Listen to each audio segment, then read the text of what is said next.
said, that, gentlemen, is India's future. And she was pointing a biogas plant. And she thought back in 1970 that biogas was the answer to what was predominantly a rural economy, right?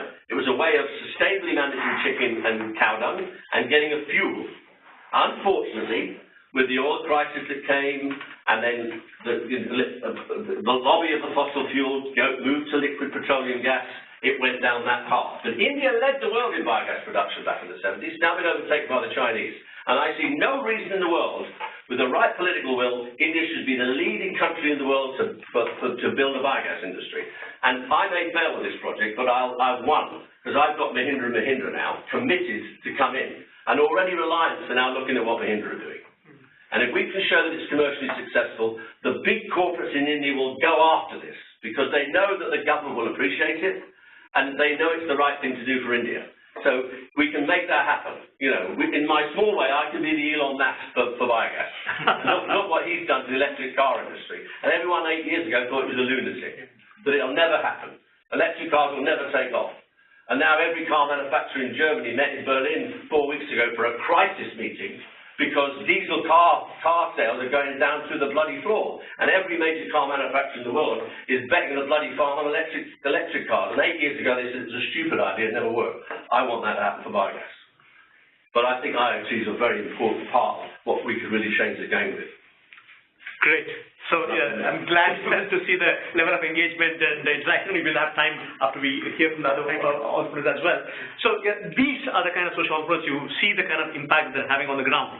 So AFI, when we launched almost nearly 6 years ago, the idea was to kind of identify entrepreneurs like Kevin and then give them access to the resources that they need to scale up. So it's again trite and hackneyed saying in India that, hey, the problems are so huge. 1/3 of the country lives below the poverty line, 2/3 below $1.04 a day.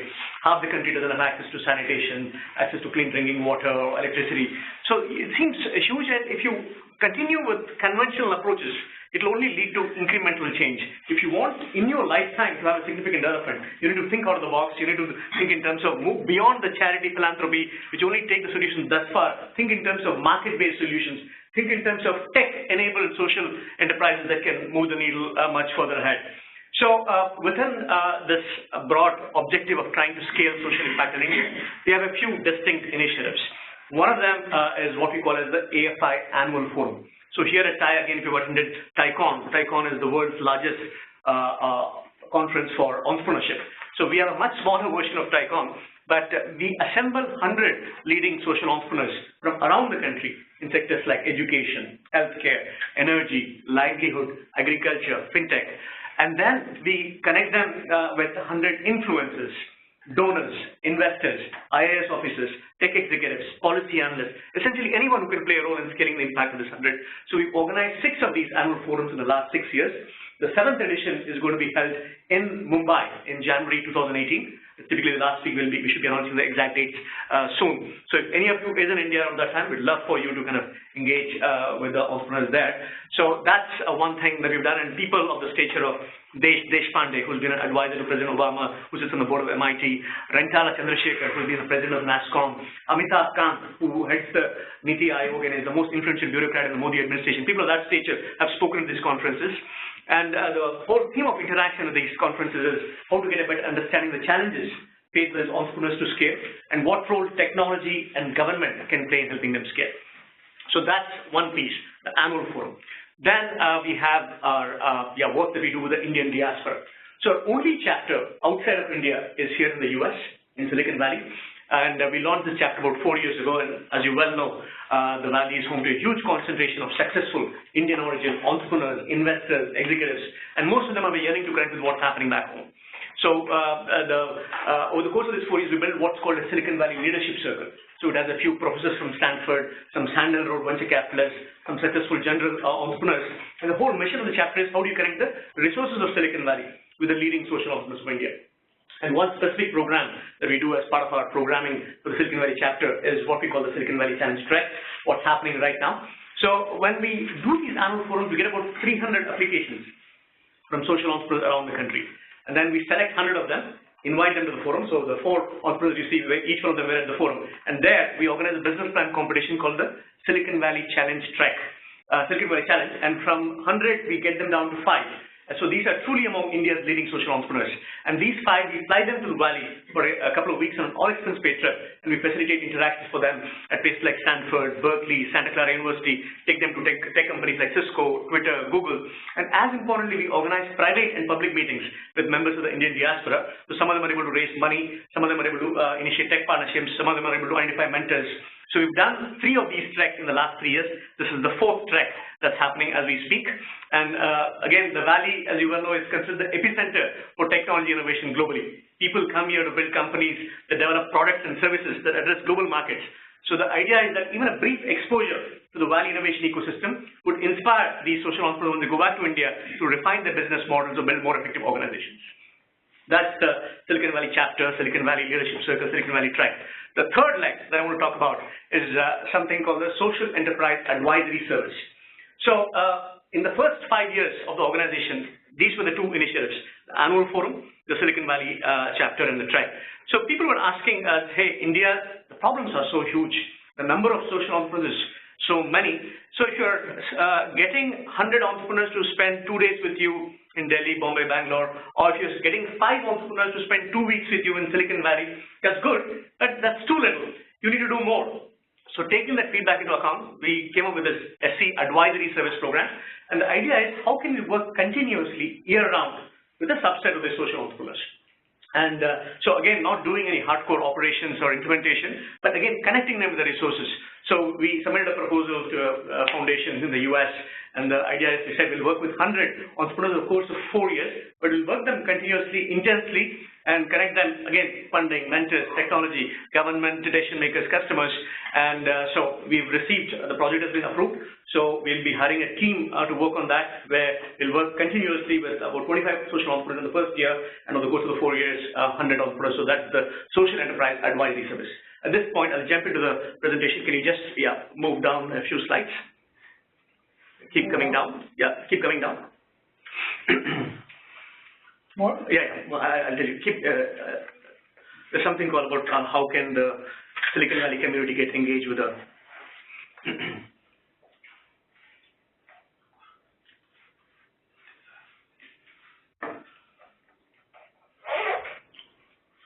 Yeah. So the reason why you've come to an event like this is you want to learn about what's happening and how you can engage with what's happening back home. So you could, again, mentor any of these social entrepreneurs who you think, whose mission kind of resonates with you. You could help in kind of initiating a technology partnership between Cisco, some division of Cisco, the IoT Kevin was talking about, or any other data analytics or website security, what have you. So you could help in initiating a tech partnership. And then those of you who think that the business opportunity is compelling, you could even think in terms of an angel investment. Most of these entrepreneurs are trying to raise funding for their ventures. And also, there are volunteering opportunities with AFI. We recently gotten empaneled at Cisco, which means that we are part of the matching gifts program. So whatever, AFI is a not-for-profit organization, and both in the US, we are a 501c3 here, and in India, we are what's called a Section 8 company. So whatever contributions that the individual employees make, Cisco does a matching grant to that. So that's something that you can consider. And so these are the 3-4 ideas that I have in terms of how you could engage with the work that we do at AFI. Next slide. So here is the last segment of my remarks. As I said, we've been around for the last 5 years, and again, the mission is to work with these high potential entrepreneurs and help them scale. So the biggest learning from these 5 years of work has been that the most influential input in the scaling journey of a social enterprise is access to funding. Access to the right quantum of funding, the right type of funding, and at the time when they need it the most. So there are social entrepreneurs, the for-profit social entrepreneurs have been around in India at least for the last 10 years. And there have been a bunch of funds that came up in India to support the work of these social entrepreneurs. These are called impact investing funds. But typically they focus on later stage social enterprises. They need the social enterprise to be able to assimilate $500,000 or more in venture funding. So as a result, the early stage social entrepreneurs who need $50,000 to $500,000, there's a huge need for that kind of funding. There are not many entities to support that level of funding. So we thought that given our work in the Valley specifically and broadly in the US for the last 4 years, we thought we'd target the high net worth individuals and accomplished members of the Indian diaspora and enable them to make equity investments in for-profit social enterprises in India. So that is what we are referring to as the Angel Impact Investment Network. So this is not a fund. This is basically getting angels to make investments in India. Next slide. So initially the focus will be on the Valley-based Indian diaspora, broadly the US, and then once there is traction, we'll go to other Indian diaspora, be it Hong Kong, Singapore, Dubai, and London. Next slide.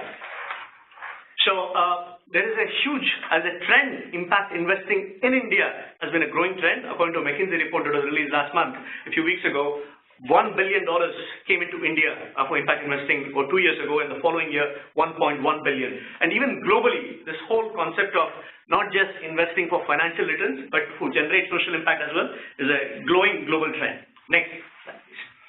So why do we have the solution? Yeah, so we have a deal flow. We've been working in this ecosystem for the last 5 years. So we know the social entrepreneurs, for more than 500 social entrepreneurs have attended one or more of these annual forums over the last 5 years. Relationships with high net worth individuals in the US.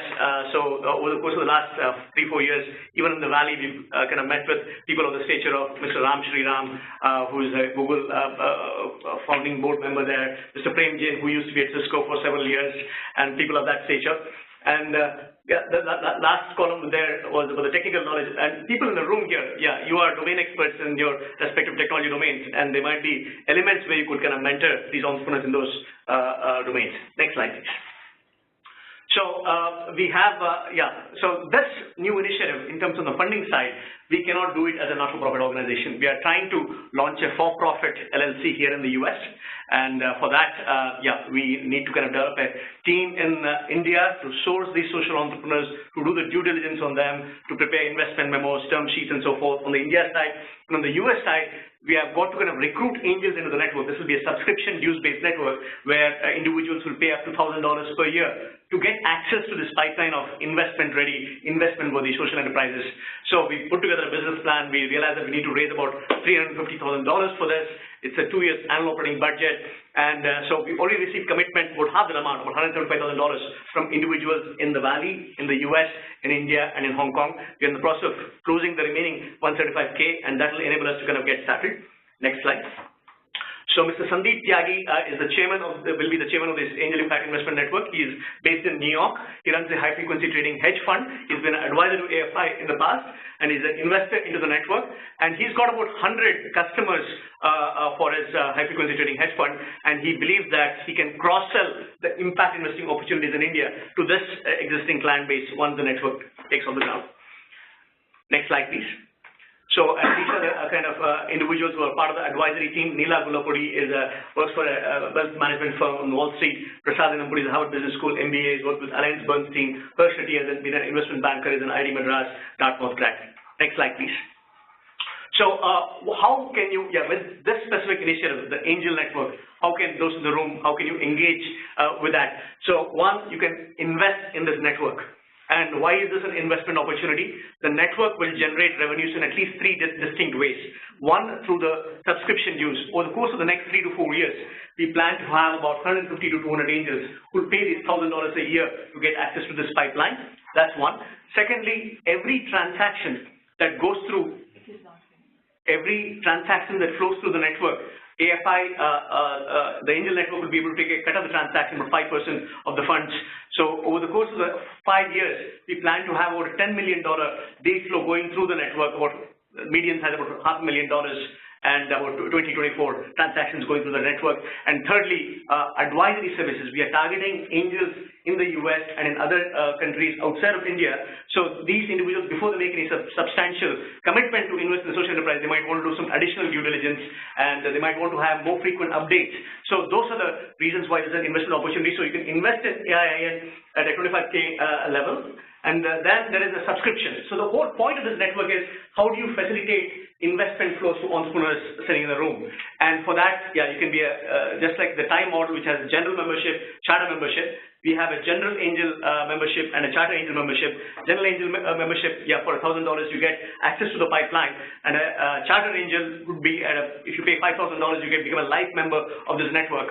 And again, the reason why you should consider this is not because, I mean, most tech Silicon Valley investment opportunities, they promise you 3x, 5x, 10x in the next 3 years. There's definitely not that, but neither is it charity or philanthropy, you're writing a check and forgetting about it. You are playing a pioneering role in building an infrastructure that facilitates fund flows from the US to India. You will get your principal back, you will generate some modest financial returns, but more importantly, you're having significant social impact to support entrepreneurs like Kevin. So that's the reason why you might want to get engaged. Next slide, please. So yeah, that is in a nutshell in terms of what we do at Action for India. And again, I want to highlight the work done by Vishnu Pendyala. He's a member of our Silicon Valley Executive Committee and has been a big friend of AFI at Cisco. He single-handedly kind of arranged this thing. So thank you, Vishnu, for this. And most others in the room, if you want to kind of engage with the entrepreneurs here, want to figure out in terms of how you can work with other tech-enabled entrepreneurs in India, I'm happy to kind of speak with you after this event. So next, I'd like to invite Sandet of Navad to share about his work.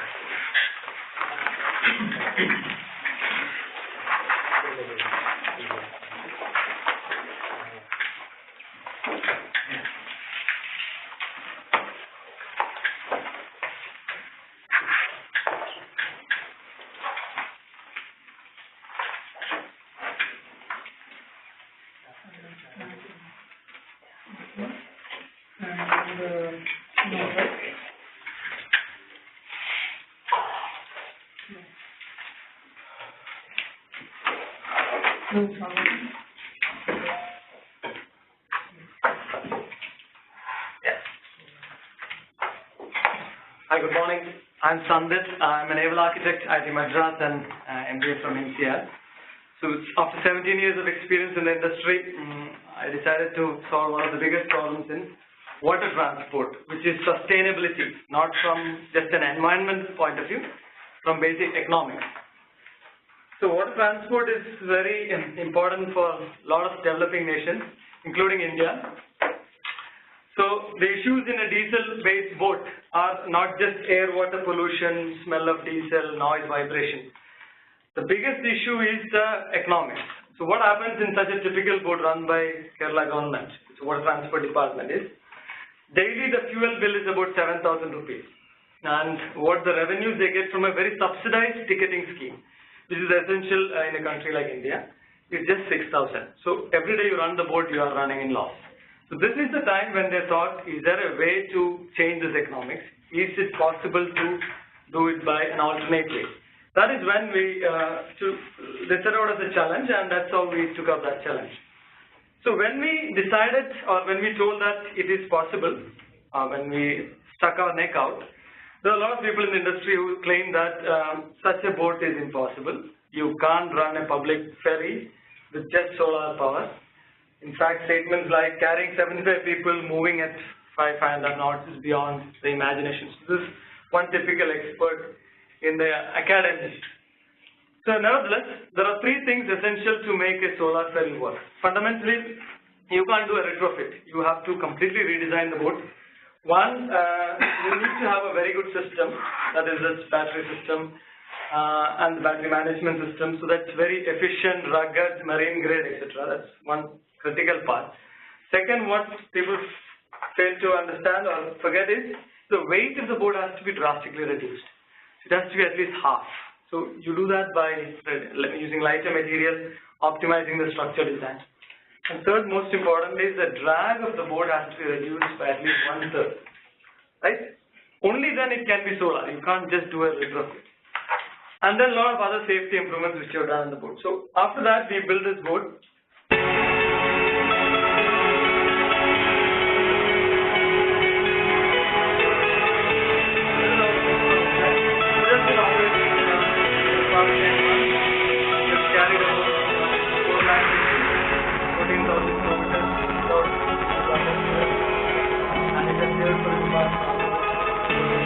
In this 10 months of operation. So this was inaugurated this Jan by Sri Piyush Goyal and Kerala Chief Minister. And yeah, so this is a number. So what typically is a diesel ferry, which is around 7,000 rupees, becomes 163 rupees, which is just the grid cost, which we take, which means in our boat about 15% is from the grid, rest is from the sun. So that's the difference in OPEX, and this is how you can make public transport sustainable. But then today when we build the boat, it's slightly more expensive. It's about 20% more expensive. That's fundamentally because we are not at scale. We just build the first boat. 1 year down the line, when we build the 20th boat, it will be same price, right? So today, and this boat will in this 1 year save or carry 6 lakh people, save 35,000 liters of diesel, and 93 tons of carbon dioxide, and 22 lakh in hard cash. So the economics is something like this. Even at today's pricing of 20% more, it is still a 3-year break even, because the biggest cost of an operating a boat is the fuel, right? So in its lifetime, this boat will save enough money to build another 3 more boats. But in 1 year down the line, this will be same price. So there's no question, there's no doubt.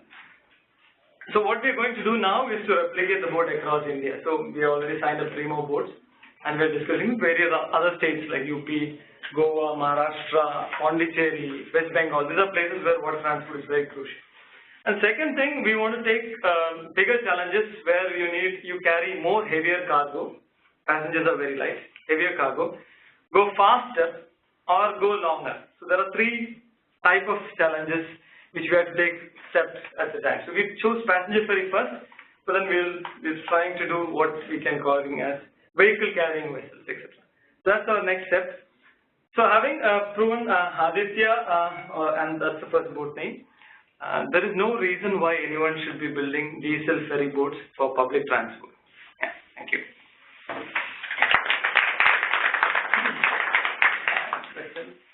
Do we have similar technology already anywhere in the world right now for water fleet? Yeah, there are, as far as technology is concerned, there are boats in France, in Australia, etc. There are a couple of places where public transport is by solar. But the crucial difference is those boats are mostly electric, which means larger batteries and more expensive, high capex. The same boats in France will be around 7.5 crore. Ours will be 1/3. So we reduce the battery, increase the solar. So our boat runs at around 85% on sun and 15% grid. It's the reverse in the typical electric ferries, which is there only very few places. Yeah. Yeah. What's the maintenance cost or what's the life expectancy of these boats? So the panels are 20-year warranty. The batteries are 7-year replacement. That's the 7th year and 14th year is your cost of replacement. That's your real cost. Otherwise, maintenance in electric systems are way lower than the diesel systems, because you don't have many moving parts. There are no lube oil to change or filters to change, there's nothing. The only thing is cleaning the panels, and in this boat we have an automatic washing system. You just have to plug the hose and it will clean. Because it's a boat, so you have water nearby, so it just washes the panels automatically. There is no other maintenance per se. So is there a dependency on the weather? Or because yeah, so like last 3 months was monsoon in Kerala, where it is already. So when there is dark, cloudy days, it becomes an electric boat. So this 163 is an average cost, what we mentioned. So on a sunny day, it's around less than 100 rupees. On monsoon days, it's around 250 rupees. So the average is 163. So it becomes an electric boat then. Yeah. Yeah. Are you exploring market outside of India? Yeah, so we were thinking to first stabilize by building some 10 boats in India before we start talking. But then we got some inquiries from the RTA in Dubai and Sri Lanka. So we are talking to certain places, but we are not aggressively pushing outside till we make the version 2, which will be the next boat that is 20% more efficient. So that it's a 4 paise per kilometer per passenger for us. Yeah, it's 170 for the diesel boat. So we want to bring that 4 paise to maybe 3.5, and then it's not much to reduce, but then still, yeah. So then we'll start moving outside. So do you have, sorry, go ahead. No, once again, wonderful concept. What made you think of solar? Oh, why not? Okay. So yeah, it's free energy. That's the reason. It's very low capex and free energy for life, and it's a very proven 20-year. They give warranty for 20 years, performance warranty. Yeah. One more question to add into that, like whether we're able to get some kind of monetary benefit from the government, like as you're trying to introduce this. Yeah, so I must be thankful to the government that decided to make one, which is what we want. I mean, we are not looking for any subsidy or anything, but they also supported in importing the lithium battery. India doesn't make, so the MNRE helped us in waiving of the custom duty. So that they helped us. That is good. But the economics I'm saying is without any subsidy. Right, so we are not dependent on subsidy. We don't talk that out. Thank you. So one suggestion for Sanjay. I'm looking at organizations that are hosting Action for India. Sure. And two companies that are missing. And based on the subjects I'm hearing, clean energy, logistics, Amazon and Tesla come to my mind. Okay. So I would recommend maybe I can help you kind of get Tesla. When I hear clean energy, I mean obviously that's the company, and logistics I heard about IoT. Amazon is playing a big role, and it's big in India as well. Sure. Not only we want to help from Cisco, but I think it would be good to get some of these. Point well taken. I'll follow with you on those two. Right. Yeah, the next speaker would be Nitin Goel of NP Code. We'll begin with a video of that. Sanjay, I had one more. Like one last question. One last question. Yeah, probably to everybody here, right? So, have you filed patent because somebody else could steal this technology? Yeah, so one is, we have not invented any particular device. Okay. So one crucial element is underwater shape. The challenge there is to get that design registration, you have to share it. So that is where I'm a bit worried whether to share, because now it's not like a device that you can copy, so you need the whole board to copy. So I feel it's more safer that board is in water and then you don't keep the drawing. That's what I'm debating. But then other things, BMS and those are all electronics. I don't know how much you can patent those. And then there is software, again, it's difficult to. So we are not gone that far at the moment. This is the reason why we are. Are there any patent attorneys that Action for India supports you with? We have access to a law firm. They associated with an office in Palo Alto as well as in Mumbai, and that's the resource that's available for the. I can discuss, but discuss with multiple attorneys, and this is the conclusion I gathered. Of course, I may be wrong, but open to Well, we've looked at, because we patented the cylinder design that when I first started to talk to lawyers in India, an old lawyer said to me, there are three places in India you never want to be: a hospital, a police station, or a law court. Well, I take that advice. You spend a lot of money getting a patent application, someone nicks it, what do? You sue them? No, generally, you just want a U.S. patent, though. US patent. Yeah. Yeah. If this is patentable, like, you don't want to disclose it. Your lawyers will shoot you if it's patentable and you go around and disclose it. No, it sounds really good. All right, Nitin Goel, NP Code. Yeah, this is the 1 minute video. Yeah. Cold chain. And the primary reason is the electricity availability is hardly for 4 or 5 hours. Diesel generators are very expensive to operate. In fact, 10 times more expensive than grid power to operate a cold chain. So NP Code has developed the world's first plug-and-play energy storage device which stores electricity in the form of cold and which can be used for later usage. This system can be retrofitted on any existing refrigerator system. Our initial focus is on the dairy segment. Milk needs to be cooled at the collection center to below 4 degrees Celsius to reduce perishability and maintain its quality. The total market for our milk cooling hardware is over 200,000 units, or almost $1 billion. We are also really excited by our offering for the refrigerated transportation, where our proprietary thermal storage system can provide uncompromised cooling in a reefer truck for long-distance transportation. Our offering can significantly reduce the difference between the reefer and the non-reefer transportation, thus open up this $2 billion annual market into a significantly larger one.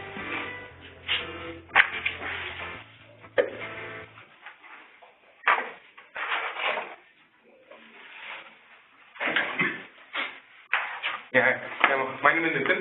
I'm the co-founder and chief operating officer when we call. Okay, so we have the company is founded in US, and then we have operating office in India. So primarily work happens in India. And the company was based out of US because Himanshu is based out of US and I'm based out of India.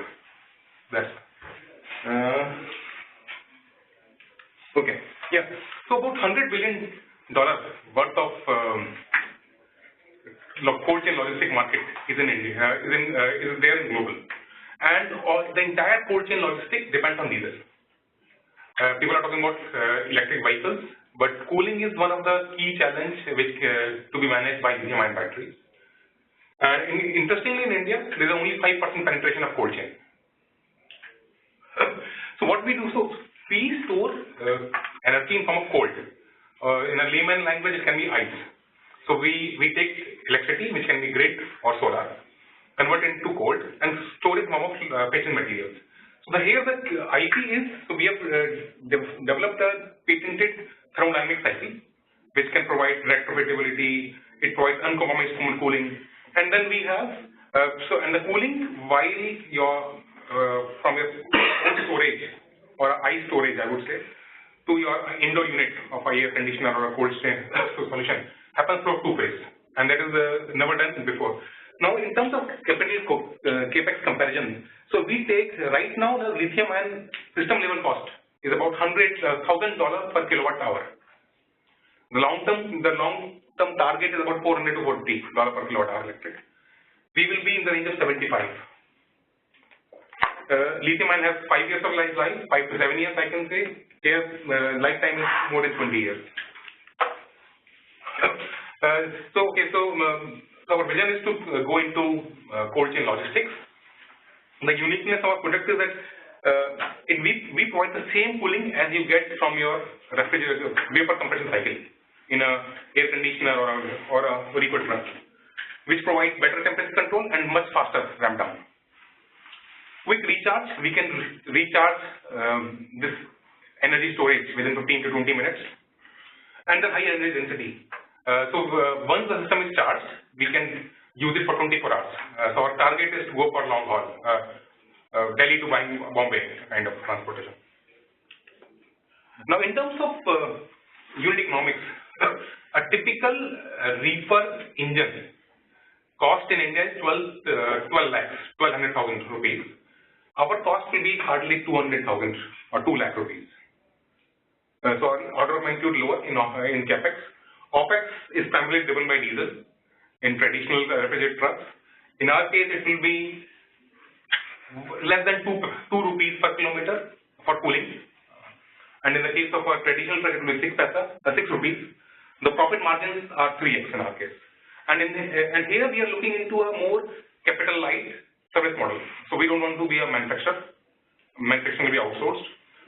So we will basically own the cooling part and the service part.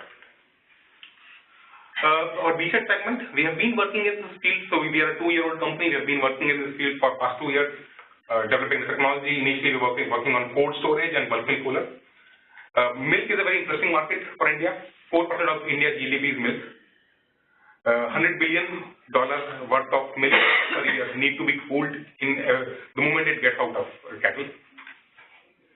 Our system has similar capex as compared to diesel generator, and OPEX is 4 times cheaper. And this milk is cooled by bulk milk cooler, which is what we call it BMC. It's a big vat where the milk is cooled at the collection center level.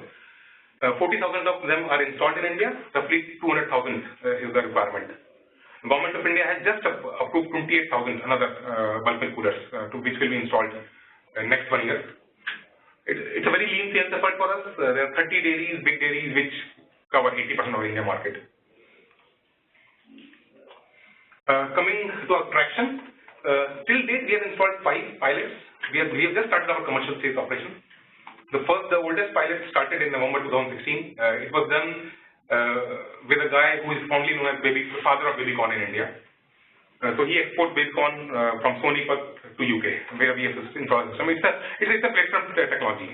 We can apply it on bulk milk cooler or a refrigerated truck or a air conditioner. We are negotiating a contract with India's largest private Indian dairy based out of Chennai, Hudson. System has been evaluated. System is currently getting evaluated by Nestle. So there's another 1,000 units in potential. We have done a MOU with National Dairy Development Board, which is the nodal agency for milk infrastructure in India. So they manage all the public cooperatives in India, either Amul, Mother Dairy, Avin, or these guys. And then so what people call about this is that we are doing magic. Interestingly, in our first meeting with NDDB 6 months back, they kicked us out because they thought we are bluffing. And then we got a pilot installed at MNRE at night. And those guys called us, and then from there NDDB came back. And next week I had a meeting with NDDB ED. And then similarly, there is a company, French-based bulk milk cooler company. It's the world's one of the largest company. We have presence in 99 countries. So they are interested in licensing our technology. They have been coming to India every two months to negotiate a contract with us. We have just started working with Paul Mueller. It's a US-based bulk milk cooler supplier. We are coming now to team. So the company was started by me and Himanshu.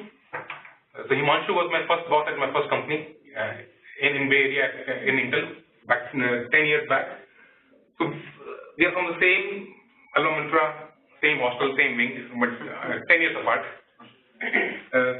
Then we have a very strong advisory board, Professor Arun. So I worked very closely with him during my PhD days, Intel days, and then Sheetak days.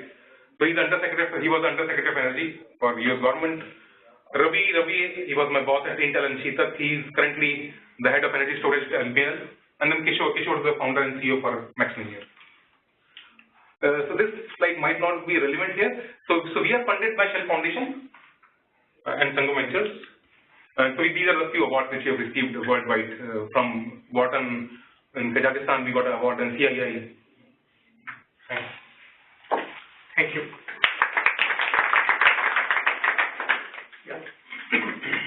Very good concept, thank you. You said it's 2-year-old company and you have 2 patents already approved?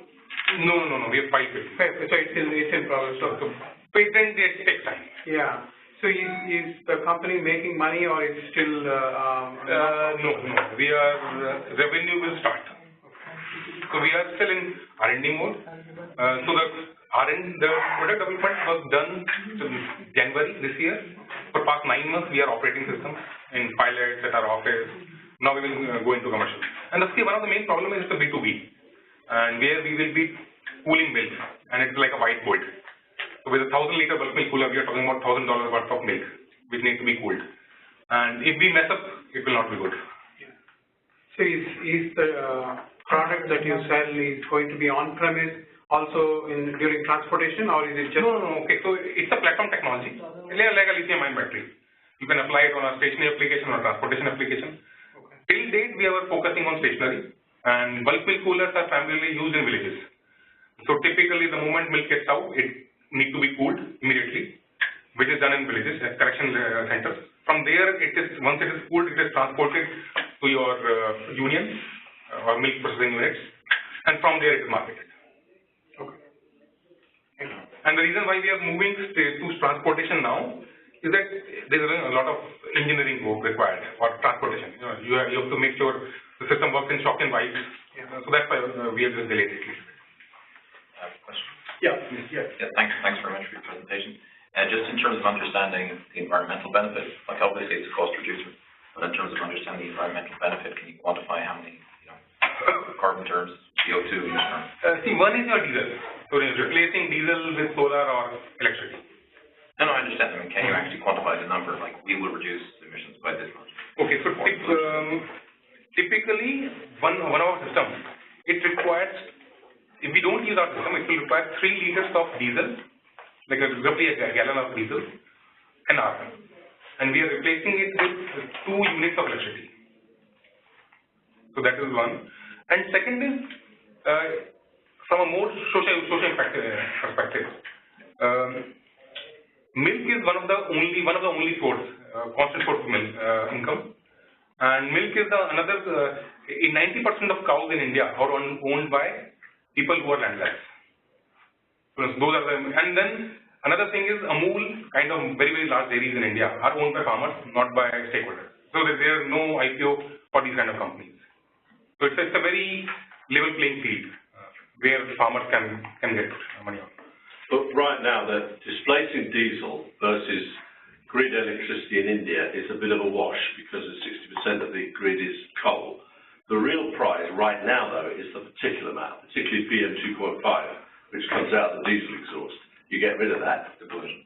Yeah, you'll get some pollution at the smokestack still by using grid electricity, but you get rid of the particulate matter straight away, and that's a real pollution issue in every town, city, and village in India. So and in real environmental benefit. And in fact, India diesel generator installation is to the tune of 160 gigawatt, and the power grid installed in India is 250 gigawatt. So very, quite comparable. Thank you. Just a little fun comment. Reefer also means marijuana cigarette. You're right. Reefer delivery in The next entrepreneur is Manish Gohil, the founder and CEO of Lalten, which is in the e-commerce space for the rural artisans and craftsmen of India. He is the lone entrepreneur away from the energy sector. So over to you, Manish. Pleasure to have me over here.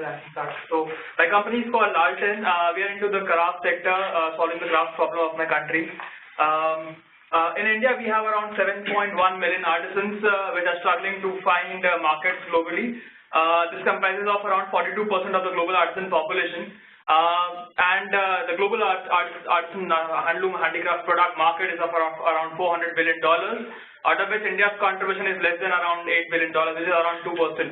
That is a huge disparity, wherein 42% of the artisans are just contributing to 2% of the global demand. That's where we are here, and we want to solve the problem. Let's change slide.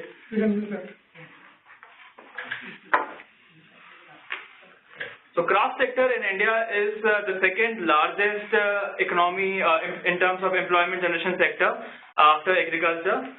These are the primarily products we deal in. They are authentic handloom handicraft products which we source from grassroots clusters across the country. We have 9,054 grassroots artisans in 22 states in 198 craft clusters. Apart from that, we are entirely a B2B technology-driven company wherein we source these products from the craft clusters using technology and then give it to bulk buyers across the globe. The basic problems in the craft sector is that the artisans do not know the right price of a product. There is no right price, a better story you can say and a better price you can fetch. That's the reason middlemen have been exploiting the artisans throughout the decades. Apart from that, 98% of the artisans in India still struggle to find out market. They're not able to reach out to the right market. They go to the local exhibitions or the local market which are near their clusters. And they do not know the right design value which can bring their product to a better value in terms of the global contemporary markets.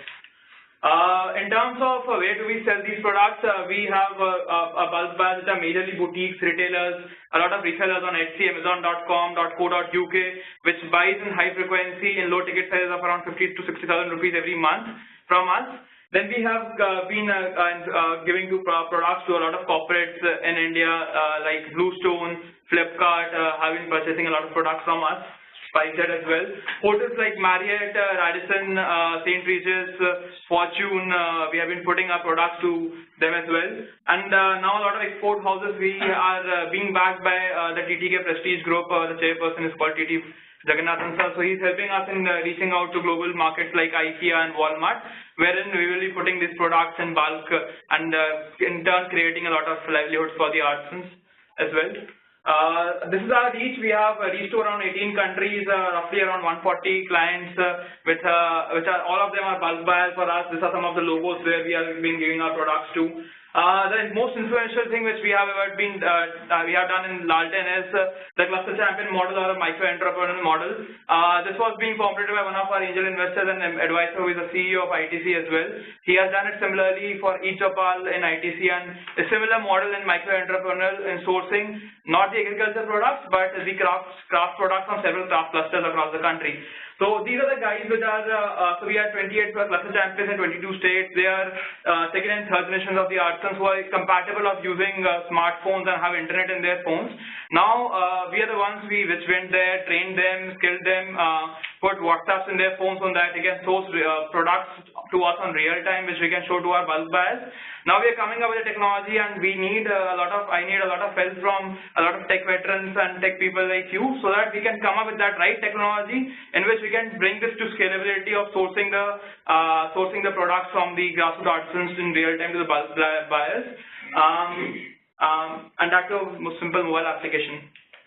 So this is how it has now. The next Largen 2.0 looks for us is that we already have a Largen B2B website. It garnishes around 2,500 inquiries from global buyers, primarily a lot of boutique owners and resellers and hotels as well.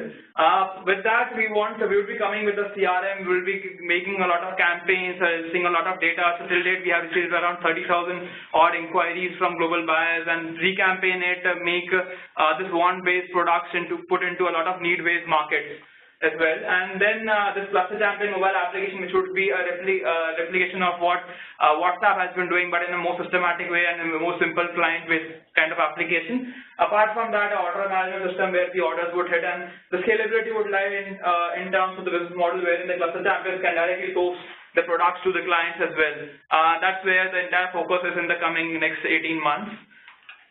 So this is my team. I'm a graduate of Delhi College of Engineering. My co-founder Sanchit, we both were part of the DC and then have worked for Flipkart as well. My third co-founder is IIT Madras graduate. We are a team of 12 people right now, which are primarily from BITS Pilani and Calcutta, and a few fashion institutes like NIFT and NIT Ahmedabad.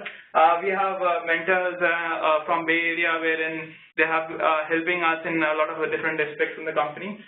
We have been fortunate enough to win a lot of competitions. So this year I have been part of the SOCAP Entrepreneurship Scholarship as well. This was given to 125 startups from 32 countries. I met a lot of, it was just a week back. This is my first time in US, around my 8th day in US right now. And I met a lot of wonderful people who are actually would be helping us from here on in terms of making our entity a good one. I won a lot of competitions, including the IIT Bombay Eureka Ahmedabad Master Plan, accredited by the Chief Honorable Textile Minister as well, covered by the Entrepreneur Magazine and all this other stuff. I'm here, in fact, it would be great if I can actually engage a few other people who would want to volunteer us a couple of hours every month, so that we can bring this thing into reality, wherein we can have the right advices in terms of where we might go wrong, what would be the right approach if you have done it with your own customers or clients in taking this as a next big picture. And I think that my entire team, my advisors, my mentors and investors, everyone is pumped up to bring this into reality and make it the next success for the craft sector in India. And this is the reason why it would happen, because smartphones and internet is penetrating like anything in the craft clusters, and historically it has never been done ever. So that's the reason this is a huge market to be tapped. We are a profitable company. We operate at nearly around 45% gross margins.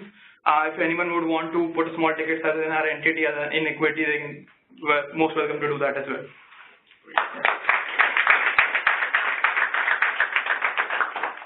How do you compare to Etsy? So we sell a lot of products to a lot of resellers on Etsy, but we are entirely B2B focused. In India, getting products from the craft clusters in B2C format is very tough, because the artisans would not wait for your orders on a marketplace, right, and then hold the inventory at their cluster. They would want to liquidate the entire inventory which they are making every day in the local markets or the exhibitions, so that they can get the product price at the same time. So we give a lot of products to a lot of buyers on Etsy, and then they resell in their local markets in US and a lot Amazon.com as well. So while everyone is talking about renewable energy and everything, now this is something out of those concepts, right? How did you get inspiration, or how did you get this idea of helping artisans? That's one. Second thing is, do you connect directly to the artisans, or you have someone else, middleman, someone who's talking to artisans and get the supply and everything? So how do you scale yourself to the demand? Right. So as students, we used to travel a lot across the country, and eventually we used to meet a lot of artisans which were spread across the country, and then handmade products which they used to make. But eventually we realized that the problems so I did my MBA from a college called NITI in Mumbai. It specializes in operations and supply chain. And this actually excited us because the problems were same across the country, but challenges were different because the geographies and demographies varies across various states. And this actually kicked us wherein that we need to solve the supply chain operations problem first. And eventually when we came back to the hostels, we realized that the problem is huge in terms of demand. The IKEA of the world and the Marriott and Radisson want such kind of products, but the middlemen have been exploiting them throughout the decades. And we sustained the entire entity for around 2.5 years from Koramangala in Bangalore, and then raised some funds and moved to office in Delhi as well now. But primarily this was why we did this, because the margins are also good, and we are not exploiting the artisans. We are the middleman which does not exploit the artisans. We help them in terms of creating that right ecosystem and creating contemporary products as well as that right technology, so that they can be taken to good bigger markets. So yeah. My question was, how do they know about you? How do you connect to them? Right. So when we started off with around 18 artisans, and then it went to 96 artisans, and then 200 odd artisans. And eventually when we started off by connecting them by meeting a lot of artisans. Then we had a pool of lot of interns, which were from IIT Jodhpur, IIT Guwahati, and IIT Mumbai, and several NITs spread across the country, and NIFTs as well. So these kids used to travel across the clusters, and then used to come up with what self-help groups, NGOs are there in this, and these are the products. And then we used to analyze that where is the kind of demand we can just push this products. But eventually we realized that the scalable model is wherein you can actually empower the second and third generations of the artisans from the same cluster itself and make them your employees, and then they will do crowdsourcing of making products in their same cluster. So as an example, you have been we have an order from Cafe Coffee Day of around 8,500 mugs every month. And this we have empowered the entire cluster to produce this by crowdsourcing with the help of few cluster champions which are there. So that's how now it is coming up and into reality. Are these artisans exclusive to your company, or do they do business with others? And they are free to do business with everyone. At the end of it, the beneficiary is not the artisans actually, but us, because they make 100 mugs every month. Now they can give it to Fab India. In fact, Fab India is also one of our buyers. They are not into Tripura, and we sell them a lot of bamboo cane products which they want. But at the end of it, the beneficiaries are us, because they would choose to give it to Fab India or someone else. We have to be the preferred buyer for the artisans. And that's more important, wherein you can bring that right ecosystem of value in terms of technology, or scaling them in terms of the right product designs. That's where we are more focused in. But the cluster champions are our employees, and they are bounded by a contract. They're closer to us. Two separate questions. One is, you're talking of scalability, and you also named IKEAs and Walmart and these ones. Do you have that capacity if they come back and say we need 2,000 or 5,000 items, and be able to have the quality control around it too and deliver it to them?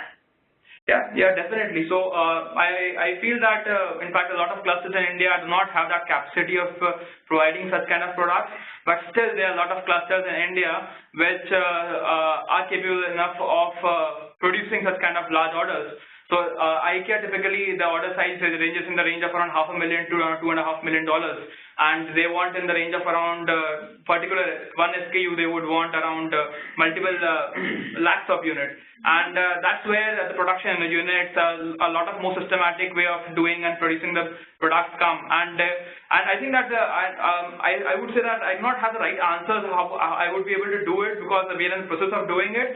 But I think that we have been fortunate enough to have good backers like Chandra Das, who is the CEO of ITC, and the founders, in fact the backers of the TTK Prestige Group, that they would be able to help us in setting up this production units and then providing the products to big. And we have been able to do that for Cafe Coffee Day, in fact, creating a production unit. And so that unit was supplying around 500 to 800 marks. Now we have taken that unit to around 9,500 marks every month. So with the same quality measures being in place. And long term, is your market you're looking at is IKEAs and Walmarts, or like Nordstroms and Bloomingdale's? Just very two different. Right. So see, IKEAs and Walmarts are the cash cows. They would always be the most important thing for us. The big hotels are very good for us because they provide the regular cash flows in our business to grow. But at the same time, the excitement, as per what the addressable market, the demand lies The huge demand comes from a lot of resellers, retailers, which are there on Etsy, which are there on Amazon.com. We want to tap them with a smaller ticket size, which frequency is high. And that's where we would want to do with the help of this technology, which we would be coming up in this 2 quarters. Thank you. So, thank you, Mani. Yes, sorry. One question, Mani. So I think looks like you're trying to solve a supply chain problem, right? Whether it is seller to buyer like a eBay or any of those, or you're going to a distributor and then getting the scale. Right. Is your primary goal is to get the maximum value for the these artisans, or is the value to kind of scale the product to multiple, if you were to go to scale, obviously that's a different problem, right? If you're going for quality and end-to-end experience and the maximum value for the producer, right? You get the maximum value with reducing the entire supply chain in between, like nobody in between, just seller to buyer. Right. What problem are you trying to solve? So we are trying to solve that the artisans would be able to directly reach out to the global bulk buyers which are of small ticket sizes. That's where we would want to solve. It's not the end user. Yes, it's in between. So basically you make money by providing that platform to the artisans. That's how you're making money, right? Yes.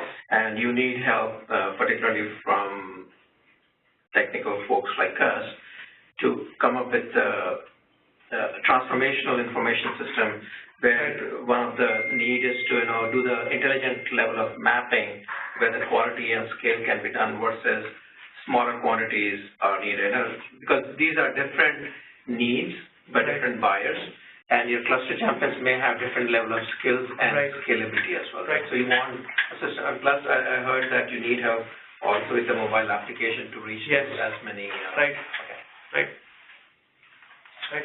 So in fact, honestly speaking, we have identified the problems which are there across the clusters. We know what's the problem. I'm here in the Bay Area. I've been knowing a lot of new tech solutions, meeting a lot of new people, and I might not be aware of the right solutions as well. So probably if I would be able to engage you with the right problems which we have and what our way of thinking is to solve them, and probably you can get them from you as well, and how it can become much more efficient in terms of solving them. I think that would be great. Yeah, Thank you. Probably talk a little bit more. Just, we'll be here for 10 more minutes. Before some of you leave, I'd like to have a group picture with all the people here. Did you come up with the name Wow Test? Yeah. What does it stand for? So I always wanted this company to be a brand for the artisans rather than a brand for the buyers, because at the end of the day, it has to reconnect with the artisans. And you go to Arunachal, you go to Kerala, you go to Gujarat, or you go to Madhya Pradesh, you will find some form or the other form of lanterns everywhere. So I thought that what is the case? Lantern means what?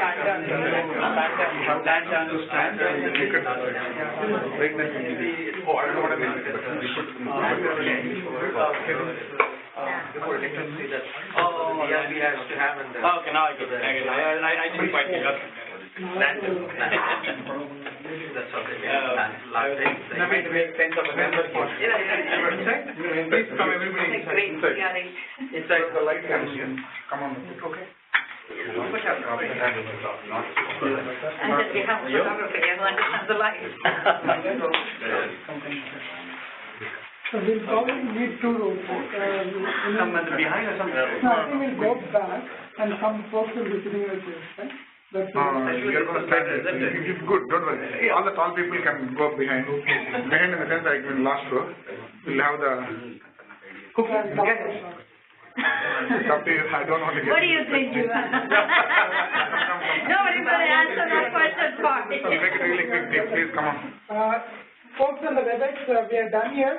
So thanks for attending. You can enter me. Sine, please make it fast, please. Come. We are closing the meeting. Thank you. You can be here.